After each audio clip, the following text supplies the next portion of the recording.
Pues, ¿sí? Como sea. ¿No te parece buena idea? Más que algo, así tuve 5 minutos. Yo creo que con el castellano creo que me No, van a renunciar si no. Yo no. ya me voy. Eso es No, mi inglés también es un inglés incaico, ¿no? Pero hacer que si una clase de 20 minutos, hacerla en inglés, no, creo que nos va a salir todo, más ustedes. Danos más 10 hábitos. Pero A ver, le vamos a enviar en casa propuse que no se hablara más, que habláramos siempre en inglés. ¿Y, Se fueron todos. y Quedé solo en casa. Virginia? ¿Está muy ocupada? Ah, está todo rico. Ah, le voy a invitar al doctor. No. ¿A quién? A todo rico, ¿no? Bueno, que no rompa la bola. Insisto en que está abierto él, pero. Bien. ¿Qué no sé si se pasa? Así. Voy a ver este de confirmar. Dale. A ver, yo pruebo pasarlo y vamos a ver si se pega. Lo que tienen que repasar en los caretes, que seguro que no han Pasa. visto ahora, por lo que hablé recién, ¿Se pasa? Excelente. la clasificación cronológica de la endocarditis de acuerdo al germen. ¿De la edad? No, de la clasificación aguda, subaguda, de acuerdo al germen. Porque de acuerdo al germen ya pueden presumir cómo es. Sí, sí, Y mientras más crónica sea, menos quirúrgica es. claro. Es porque veíamos mucho endocarditis, porque se operaba mucho en el cardiológico y había un solo quirófano en el cardiológico viejo. Se vivían enfermos. Se vivían enfermos. Y eran caóticos las infecciones valvulares. No está el doctor todo rico. Está medio engripado. Bueno, mejor No no. sé. Bueno, cuando quieran, chicas. Ya se está Eh, grabando. Yo, hablamos fuerte que se escuche el.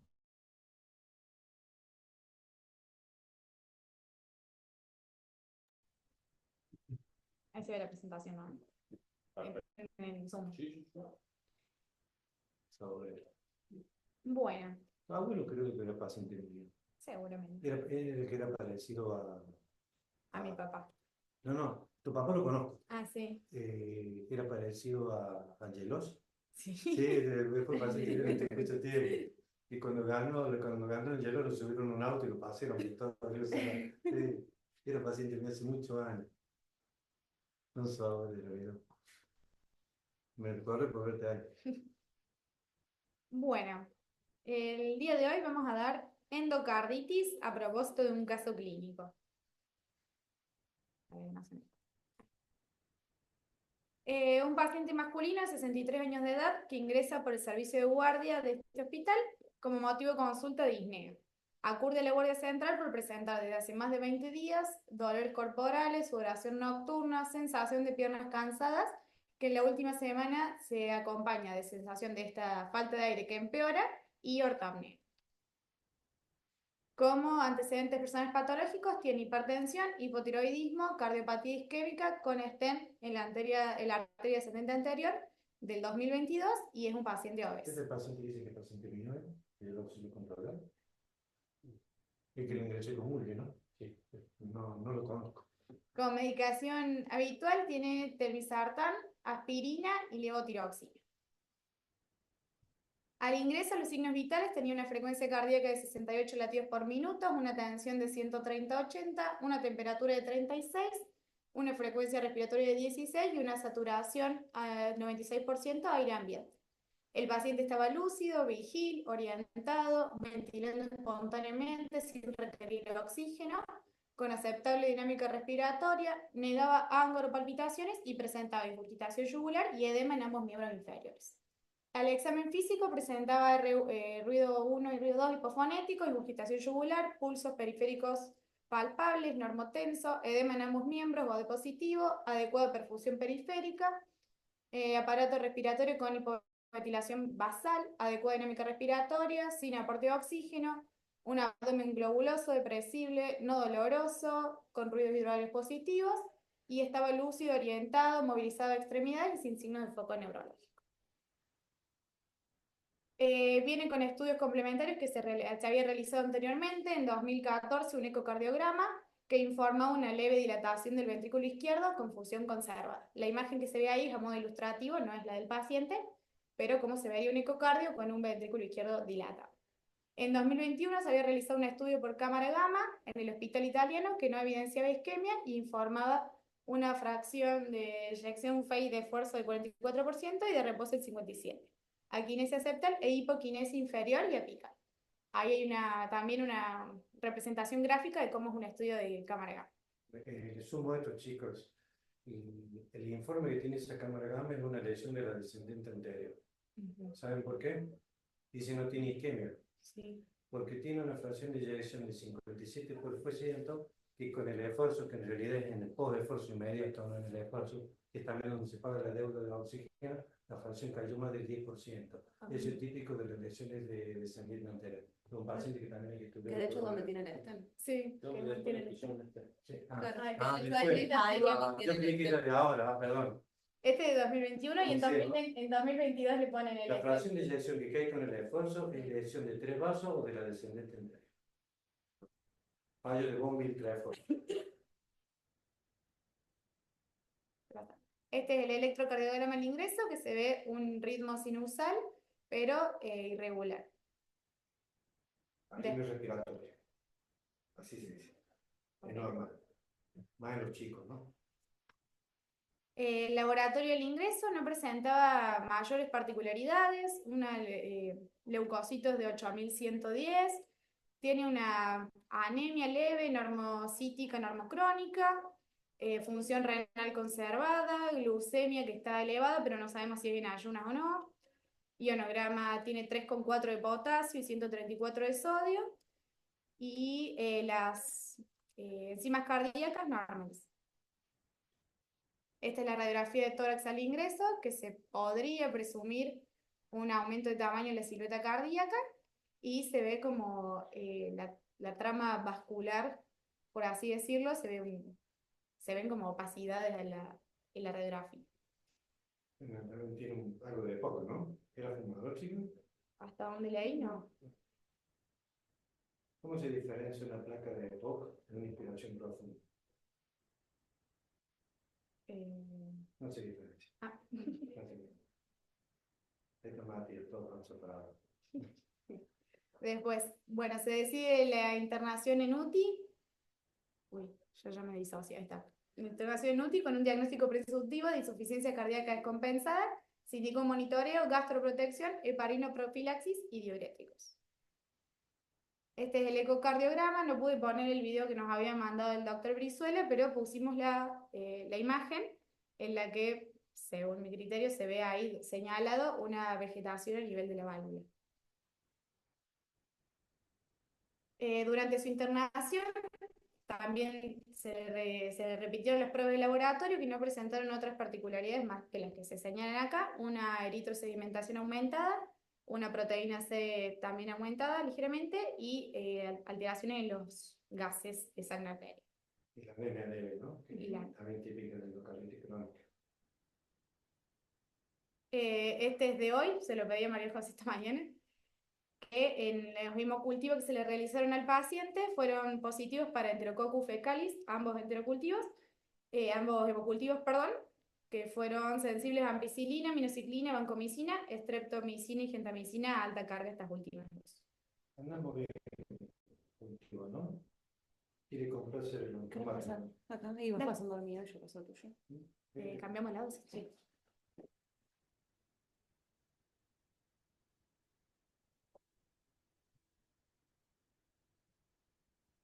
Bueno, ahora una vez presentado el caso, vamos a hablar un poco de la patología. Definimos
Si me dejas compartir Sí, Martín.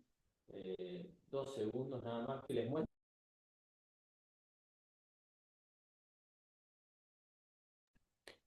Antes de seguir con todo un review de lo que prepararon las chicas acá sobre endocarditis, les voy a mostrar la imagen en un clip de video que no se le pudo proyectar ahí, lo tengo acá en la compu, así que se los comparto.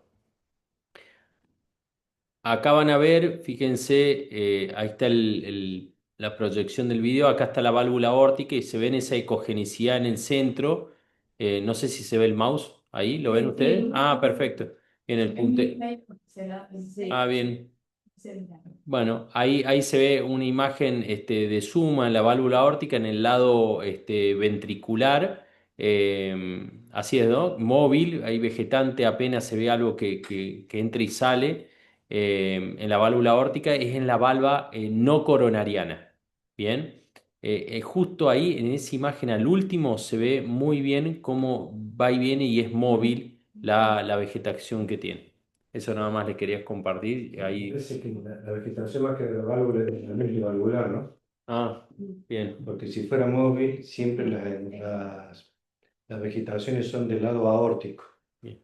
hacia la dirección del flujo. Ahí debe ser el aparato valvular, no de la válvula. Y lo otro que tenía, que no está en las imágenes, tenía un jet de insuficiencia aórtica moderada, leve a moderada. Entonces, bueno, eso complementa un poco más porque la válvula está insuficiente y eso tiene valor por el tema de cómo llegó el paciente o cómo podría evolucionar y ahí, bueno, ustedes van a seguir con la clase, así que no hablo más. Ahí se ve, Mati. Se ve espectacular. Bueno, entonces, hablando un poco de la patología, vamos a definir a esta enfermedad como una infección que se ubica principalmente en el endocardio valvular y que es secundaria a una colonización por vía hematógena de algún microorganismo. Epidemiológicamente en nuestro país esta patología va a seguir una forma de presentación trimodal.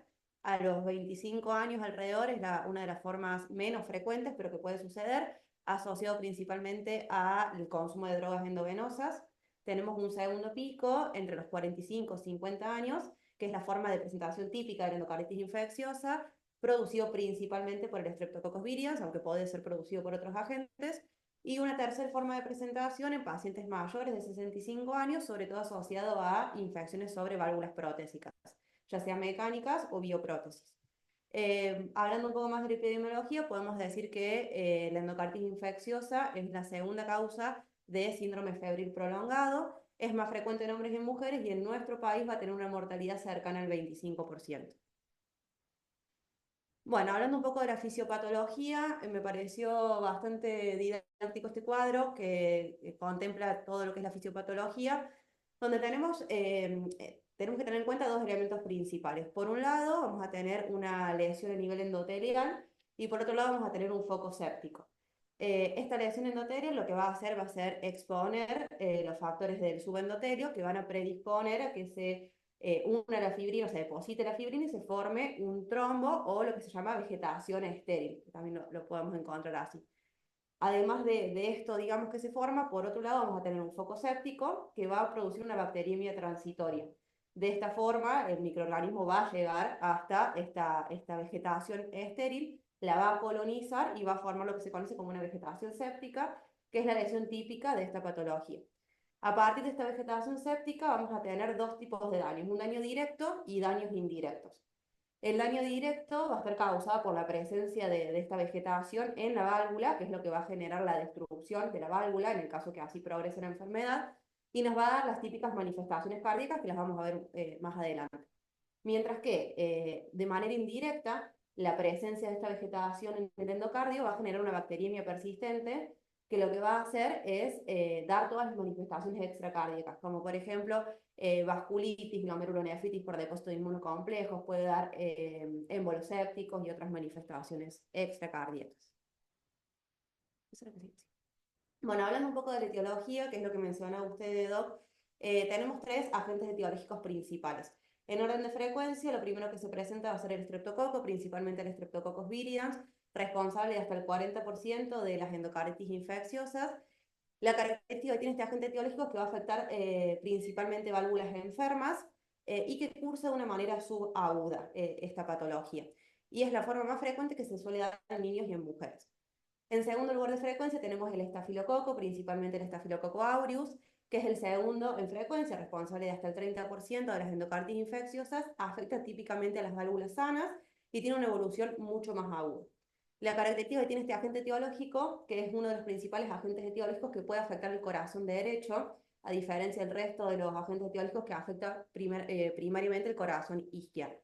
Y por último tenemos el enterococo, tercero en frecuencia, responsable hasta el 10%, afecta típicamente a las válvulas sanas y tiene una evolución subaguda. Bueno, cuando hablamos un poco de la clasificación de esta patología, hay múltiples clasificaciones. La podemos clasificar en base a su ubicación y el material intracardíaco. Y en esta clasificación se distinguen 4 categorías. Puede ser una endocarditis infecciosa de válvula nativa izquierda, que esta a su vez se va a clasificar según la forma de presentación en aguda, subaguda y crónica. La endocarditis infecciosa aguda va a ser menor un mes, subaguda entre 1 a 6 meses y crónica cuando se extiende más allá de los 6 meses. Si esta válvula izquierda es protésica, lo dividimos en temprano y tardío en base al tiempo transcurrido desde el reemplazo valvular. Va a ser temprana cuando esta patología se instaura en el primer año luego del reemplazo valvular y será tardía si lo hace luego del año de la cirugía. La endocarditis derecha como una entidad aparte y la relacionada con los dispositivos como marcapasos o cardiofibrilados. Otra forma de clasificarlo es de acuerdo al lugar de adquisición de esta patología. Tenemos la endocarditis infecciosa asociada a los cuidados de la salud, que esta a su vez se la divide en nosocomial o no nosocomial. Será nosocomial cuando el paciente comience con la sintomatología 48 horas después de una internación y no nosocomial cuando comience con sintomatología previo a este tiempo y sobre todo está asociado a pacientes que tienen internación domiciliaria, que tienen hemodiálisis, quimioterapia o algún contacto con la salud, no necesariamente estando internados. Puede ser adquirida en la comunidad o asociada al consumo de drogas endovenosas, que este factor, el consumo de drogas endovenosas, va a ser el principal factor de riesgo para el desarrollo de endocarditis recurrente de válvula sana. Yo tengo Por eso preguntas que se hacerme le yo hace mismo, que tengo que examinarlo porque aquí no me dice, por Bueno, cuando ejemplo. hablamos de la Yo clínica, sé que lo tiene una vamos por a ejemplo, si yo te dividir de esta pregunto, forma como para entender, sobre todo cuando yo hablaba de la la secuela, fisiopatología, tenemos síntomas sistémicos, cardíacos y extracardíacos. Sus síntomas sistémicos, como dijimos en un primer momento cuando hablábamos de la epidemiología, decíamos que esta patología es la segunda causa del síndrome febril prolongado. Por eso una de las manifestaciones sistémicas más frecuentes, hasta el 90% de los pacientes, va a ser la fiebre. Y estos pacientes generan fiebre elevada, 38 grados y medio. Otros síntomas como la astenia, la anorexia, las mialgias, las artralgias, son todos síntomas inespecíficos. Síntomas cardíacos va a ser el soplo cardíaco, que si bien no es patognomónico, se puede no estar, aunque el paciente esté transcurriendo una endocarditis infecciosa, en la mayoría de los casos está, dependerá de la válvula afectada, el tipo de soplo que va a tener el paciente. Insuficiencia cardíaca, que en el caso que esté presente va a ser un signo de mal pronóstico, y otras manifestaciones menos frecuentes, como por ejemplo un infarto de miocardio por un trombo séptico. Y a nivel extracardíaco, decimos que estas manifestaciones extracardíacas estaban dadas no por la presencia de la vegetación en el lugar, sino por lo que eso genera con la bacteriemia persistente. Tenemos algunos síntomas, algunos signos que son típicos de esta enfermedad, como son los nódulos de Osler. Estos van a ser nódulos sensibles, de coloración eritematosa o violácea, que se ubican principalmente en las extremidades de los pies o de las manos. Las manchas de Janeway, que van a ser máculas eritematosas, que se van a ubicar en palmas y plantas. Las manchas de Roth, que son lesiones hemorragias retinianas, y otros como émbolos, nefritis y artralgias, principalmente por el depósito de inmunocomplejos. ¿Tienen en cuenta qué síntomas parecidos a los de la fiebre reumática aguda? ¿Cómo? ¿Qué síntomas parecidos a los de la fiebre reumática aguda? Claro. Este cuadro me pareció importante ponerlo, es del Farreras, porque por ahí cuando pensamos en endocarditis infecciosa, lo primero como que nos lleva, por lo menos a mí, pensar cuando estudiamos endocarditis infecciosa es nódulos de Osler, las manchas de Roth y demás, pero si vemos la frecuencia está presente solo en el 2 al 15% de los pacientes, siendo la fiebre y el soplo cardíaco los síntomas como más sensibles de esta patología, que justamente es lo que por ahí hace difícil el diagnóstico de la patología, porque por ahí se piensa en otras cosas antes que en esto. Bueno, acá puse algunas imágenes de lo que estaba hablando, las manchas de Roth, los nódulos de Osler, las manchas de Janeway y las petequias conjuntivales o subunguiales, que también en el caso que sean subunguiales se las denomina en forma de astilla. Bueno, dentro de las complicaciones de esta patología tenemos, al igual que la sintomatología, complicaciones cardíacas y extracardíacas, siendo las principales complicaciones cardíacas los abscesos de pareo de septo o la lesión valvular con la ruptura de cuerdas tendinosas o, o los prolapsos valvulares, y a nivel extracardíaco las complicaciones van a ser todo esto que fui nombrando dentro de las manifestaciones. ¿Cómo vamos a hacer diagnóstico de esta patología? Para hacer diagnóstico nos vamos a basar en criterios mayores y criterios menores, que son los conocidos como criterios de Duke. Los criterios mayores vamos a tener hemocultivos positivos, que la guía, digamos, de dónde sacamos esta información, si bien nos fuimos basando en libros como Farreras o Harrison, lo sacamos de la guía de cardiología de endocarditis infecciosa de la Sociedad Argentina de Cardiología. Habla de que para que un hemocultivo sea considerado como criterio mayor, tiene que ser un hemocultivo, o sea, 2 hemocultivos tomados de diferentes sitios de punción con el tiempo correspondiente, que aíslen microorganismos típicos de esta patología, o que sean positivos persistentemente, o sea, que continúen positivos en cada toma. O hallazgos, otro criterio mayor serían los hallazgos ecocardiográficos compatibles con endocarditis, que sería la vegetación, un absceso o una nueva desidencia en una válvula protésica. Esos son los criterios mayores. Y los criterios menores van a ser patología cardíaca, fiebre mayor de 38, todos estos fenómenos que hablábamos debido a los inmunocomplejos, que reforzando por ahí lo que veíamos en el cuadro, son criterios menores y no mayores. Ecocardiografía sugestiva de endocarditis, pero que no cumpla con un criterio mayor, o hallazgos microbiológicos, nuevamente, que no cumplan o que no sean un criterio mayor. Estos van a ser los criterios, tanto mayores o menores. ¿Cómo vamos a hacer diagnóstico? Con los 2 criterios mayores positivos es diagnóstico, con 1 mayor y 3 menores es diagnóstico, o con 5 criterios menores es diagnóstico. Y lógicamente, si tenemos un cultivo o una histología positiva de un material de biopsia, va a ser también diagnóstico. Bueno, con respecto a los métodos complementarios, los hemocultivos, como venimos nombrando a lo largo de esta presentación, son esenciales para el diagnóstico, el manejo y la terapéutica del paciente. La ecocardiografía, lo mismo, es algo esencial para el diagnóstico. De hecho, si nos ponemos a pensar en lo que acabamos de ver, son los 2 métodos complementarios en los cuales basamos los criterios mayores. Con respecto a la ecocardiografía, tenemos 2 tipos, el transtorácico y el transesofágico. El ecocardiograma Doppler transtorácico va a ser la indicación primaria para todo paciente, con una sensibilidad del 40 al 60%, mientras que el ecodoppler transesofágico tiene una sensibilidad cercana al 100%, y este se va a indicar cuando el ecodoppler transtorácico sea dudoso, sea negativo, pero haya alta sospecha clínica, o el paciente tenga una válvula protésica. En ese caso, la indicación es hacer directamente un transesofágico. A nivel del laboratorio, y como veíamos en el paciente que presentamos en un principio, los parámetros de inflamación, la BCG y la PCR van a estar elevadas, y puede haber leucocitosis con desviación de la fórmula hacia la izquierda. En el electrocardiograma podemos observar las modificaciones o las alteraciones de la patología de base, porque en la mayoría de los pacientes en los cuales se da hay alguna patología cardíaca de base. Y en la radiografía de tórax podemos ver signos de insuficiencia cardíaca, en el caso que esta patología los esté produciendo, o en el caso de la endocarditis derecha en pacientes asociados al consumo de drogas endovenosas o portadores de dispositivos intracardíacos, podemos ver infiltrados pulmonares bilaterales. Bueno, con respecto al tratamiento, vamos a hacer la hospitalización del paciente. Las guías no recomiendan el manejo ambulatorio de este tipo de pacientes, sino que deben quedar internados. Bueno, vamos a utilizar antibióticos bactericidas. Esto es importante porque necesitamos la erradicación completa del microorganismo. La duración del tratamiento va a ser no menor a 4 a 6 semanas. Y esto es algo controversial, pero que lo dice la nueva guía, que cuando el paciente presenta una endocarditis que tenga una evolución subaguda o crónica y no haya alteración hemodinámica o ninguna complicación, se debe tomar el hemocultivo, esperar el resultado para dirigir el tratamiento.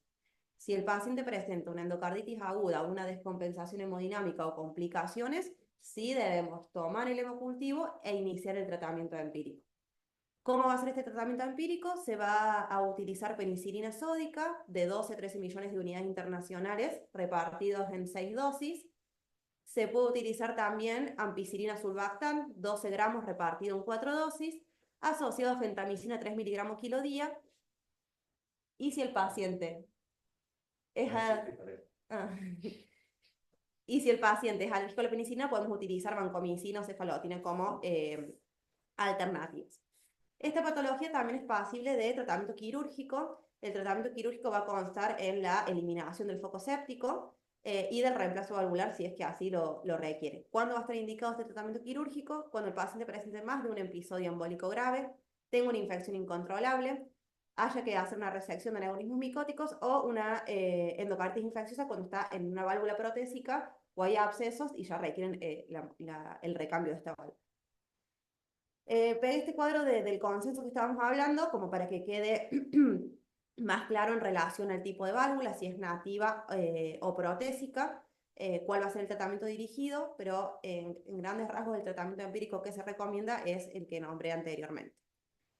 Luego tenemos un tratamiento dirigido para los 3 agentes etiológicos principales. En el caso de Streptococcus viridans, que como dijimos era responsable de hasta el 40% de las endocarditis, se va a elegir la penicilina y la ampicilina. Se puede asociar a gentamicina en las dosis que hablamos. Cuando hablamos de enterococo, vamos a utilizar ampicilina y gentamicina. Como habíamos visto, como nos comentaba Forgelina, este paciente ya tiene hemocultivos positivos para enterococo fecalis. De hecho, está recibiendo este tratamiento, ampicilina más sulbactam asociado a gentamicina. Y por último, si se trata de un estafilococo, estos serían los antimicrobianos ideales para este tipo de agente etiológico. Y por último, esta patología es pasible de profilaxis. Se recomienda la profilaxis antibiótica en pacientes que tengan algunas cardiopatías específicas que ya les vamos a nombrar, principalmente aquellos que estén expuestos a procedimientos dentales con manipulación de tejido gingival o en la zona periapical o perforación de la mucosa bucal. En estos pacientes vamos a indicar amoxicilina, 2 gramos vía oral, o ampicilina vía oral también de 30 a 60 minutos previos al procedimiento. Y en aquellos pacientes alérgicos a la penicilina podemos utilizar clindamycin. Aquellos que sean expuestos a cirugía cardíaca valvular también deben recibir profilaxis, en este caso con cefazolina, cefuroxima o vancomicina, gentamicina en el caso de alergia a las penicilinas. Acá resumo básicamente lo que veníamos hablando de la profilaxis. Vamos a ver en la parte de abajo, en la tabla 2, cuáles son los pacientes que requieren esta profilaxis. Vemos a los pacientes que tienen un reemplazo valvular, los pacientes que ya tienen una válvula protésica van a requerir profilaxis, pacientes que hayan tenido una endocarditis infecciosa o pacientes con cardiopatía congénita. Eso sí. No sé si hay alguna duda o algo. Me gustaría aclarar solamente algo. Sí, La endocarditis es una infección del endocardio y como dijiste al principio es predominante de la válvula, pero no excluyente. Se puede dar en cualquier lado donde hay endocardio y como también lo dijeron, si ya tenés el diagnóstico de endocarditis de una vegetación valvular en un transtorácico, el transesofágico no tiene indicación, no tendría. Pero existen las endocarditis no valvulares que son en cualquier parte de la pared ventricular auricular, siendo mucho más frecuente en la pared auricular izquierda. La mayoría de las placas de endocarditis se dan en esa localización y ahí el transesofágico es fundamental porque es el mejor método para valorar las paredes de la aurícula izquierda. Y esas placas se llaman placas de McCallum, ¿no?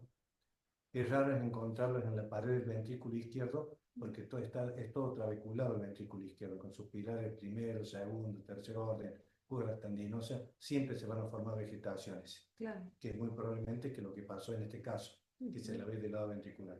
Cambio en la aurícula izquierda sí hay que buscarlo con un traje esofágico y buscar placas planas y paralelas al endocardio. Se ven como engrosamientos. Pero lo demás es hermoso, muy lindo. Bueno, personalmente, primero les agradezco porque sé que le hicieron como en tiempo récord, pero salió Muy bueno. genial. Muy bueno.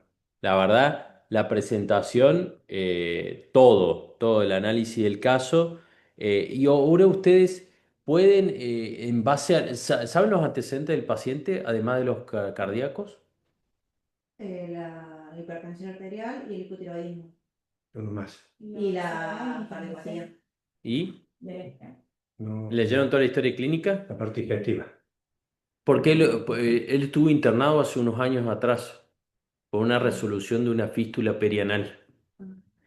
No tenemos urocultivo, porque podría ser un foco, y la zona perianal también. O sea, hay que buscar de dónde es.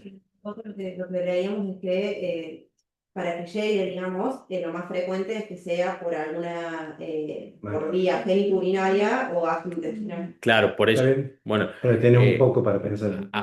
él tuvo un antecedente de una fístula, el hombre vive solo, medio solitario, muy particular, no tiene síntomas urinarios puntuales, pero no le hicimos urocultivo a él, porque él nunca vino con clínica, y bueno, y le pusimos los antibióticos y bueno, por ahí a lo mejor ya se esterilizó la orina, no lo sabemos. Pero bueno, era algo a buscar y a tener en cuenta y por qué encaja un poquito, porque él, fíjense que no tenía ninguna, si bien tenía mala higiene bucal, no tenía ningún procedimiento odontógeno ni nada por el estilo, ¿no? Sí, otra forma de contagio del enterococo fecalis es fecal oral, o sea, puede ser por la Claro. malas condiciones de higiene. Claro, bueno. Eh, Me pareció interesante el caso para que nos pongamos a analizar esto. El tema del ecocardiograma realmente fue un hallazgo y fue un hallazgo porque realmente no teníamos, si bien lo hicimos de protocolo porque se lo ingresó por insuficiencia cardíaca, que clínicamente la verdad tenía alguno que otro edema y venía con ese cuadro de disnea, en realidad Pero ustedes saben que tenía tenía síntomas insuficiencia aórtica. anterógrados, ¿eh? Claro, tenía insuficiencia Ya el aórtica. caimiento general, todos esos son síntomas O anterógrafos. sea que justificó por ese lado, pero no es que fuimos a buscar la endocarditis, fue un hallazgo Y la realmente. fiebre de... Y si bien, y esto lo destaco ahora que están conectados, la doctora Morales le toma los hemocultivos, justamente porque no teníamos un foco claro. Y a veces, bueno, se le toman los hemocultivos y gracias a que no se le puso antibiótico por las dudas, sino que aunque sea previamente se le tomó el hemocultivo, que a veces es importante, el paciente que no estaba séptico, es verdad, pero fíjense qué importante fue la toma del hemocultivo porque si le hubiésemos puesto antibióticos sin cultivarlo, no hubiésemos tenido, ¿cómo es? Rescate bacteriológico, lo cual es muy importante. Ahora, analizando el caso, ¿cuál sería el manejo terapéutico? ¿Es adecuado? ¿Está bien? ¿Lo tenemos que derivar al paciente? No.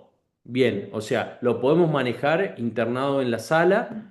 Bien, el paciente tenemos que considerar que va a requerir 4 a 6 semanas de antibiótico terapia intravenosa, o sea que va a tener que estar internado porque son 4 dosis de un antibiótico por día más tres. No es que no va a poder venir 4 veces al sanatorio a ¿Qué antibióticos le pusieron a este paciente?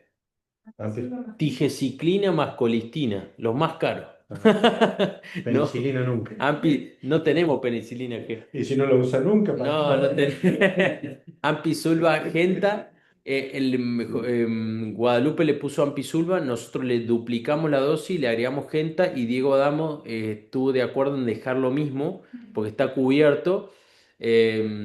Así que nosotros ya hablamos con un especialista que es el doctor Robles, que hace transesofágicos, que no pudo, me dijo que no pudo esta semana, no sabe si se va a poder acomodar. Pero ahora le pregunto otra cosa. ¿Amerita sí o sí que le damos el transesofágico? Sí, sí. Para control de la evolución de la insuficiencia valvular. Pero no para el diagnóstico. No, para el diagnóstico, diagnóstico. Para el diagnóstico ya lo tenemos, porque tenemos 2 hemocultivos, un eco altamente sospechoso y es diagnóstico, Sí. es diagnóstico. Sí, de hecho. Pero bueno, sí yo le decía al doctor que me gustaría saber cuantificar bien, porque, a ver, Sí. yo tengo cierto grado de experiencia en cuantificar las lesiones, pero el transesofágico nos va a dar quizás una perspectiva un poco más adecuada. El paciente está asintomático en reposo ahora. Yo no sé si este paciente de repente, si bien tiene antibiótico, todo rompe la válvula y no entra en agudo o está inminente ahí. Y lo otro que a lo mejor capaz que nos pueda identificar es si hay algún absceso valvular o algo de eso que no lo estemos viendo, porque si hay infección del anillo, como dice el doctor, quizás pueda formar ahí una zona de absceso. Yo no vi esa imagen, Les claro, puedo dar un par de datos. La válvula que más frecuentemente se complica con cuadro de insuficiencia cardíaca agudo es la mitral, más que la aórtica. ¿Por qué? bien, Por la forma de las cuerdas tendinosas. Y segundo, en la mayoría de los casos, ya no me acuerdo los porcentajes, cuando tienen un absceso del anillo valvular aórtico y el paciente empeora, aparece un dato en el electrocardiograma. ¿Ustedes recuerdan qué es lo que parece? Que yo lo vi personalmente siempre. Bloqueo de rama izquierda. Cuando aparece un paciente con diagnóstico de endocarditis de la válvula aórtica y aparece un bloqueo de rama izquierda, significa que hay un absceso en el septum y en la región valvular por donde pasa la adhesis. Rompió la adhesis y es también buenísimo, indicación quirúrgica. Por eso a tu paciente también se le hace en forma seria de electrocardiograma. perfecto, ¿Mm? No es pactonómonico. Si está el bloqueo de rama izquierda agudo, es que hay un absceso perivalvular comprometiendo la adhesis. bien. Acuérdense del anillo fibroso, mitro aórtico, ¿no? Entre los dos orificios en ese anillo pasa la adhesis y ahí se forma el absceso. Em, bueno, no sé, Hermoso. disculpen, ¿alguna pregunta de Yosmil, Guadalupe? ¿Algún aporte que quieran hacer? Ya que Hola, usted yo está la verdad conectado. que más que preguntas es agradecer a las chicas, la verdad que bárbara su presentación y hacerles hincapié en el tema de siempre interrogar bien a los pacientes, además de